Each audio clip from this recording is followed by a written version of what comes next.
Hello, everyone. Welcome back to another episode of Art History Fun with Dr. Brian. I'm Brian Zygmunt, professor of art history at Mount St. Mary's University, and today we will be exploring the 1785 masterpiece by Jacques-Louis David, The Oath of the Horatii. Now, when we look at this painting, one of the things we can notice very immediately is on the left-hand side, we have three young men, all raising their arm in allegiance to an older man who's holding some swords. These are the Horatii. They are a pair of triplets. That's a weird phrase, a pair of triplets who are pledging their lives to go fight another pair of triplets, that of the city-state of Alba. They've been at war for some time and they've kind of come to a deal. Then rather than a whole bunch of people dying, they're going to have a six-person battle royale. You might also notice on the right-hand side of the composition are three women. Now, in what is a real Shakespearean twist, one of the women is the sister of the Horatii brothers, who are likewise pledging their allegiance in Alba.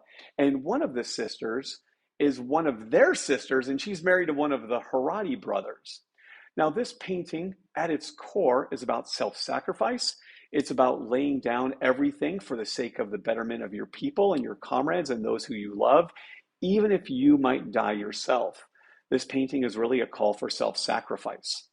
Now, this painting was completed in 1785 while David was in Rome. He had spent 5 years in Rome earlier on the prestigious Prix de Rome prize.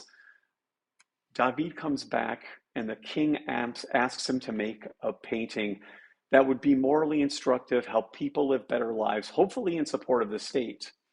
But when this was displayed at the annual show at the Louvre, people read it in that exact way with a different outcome in mind.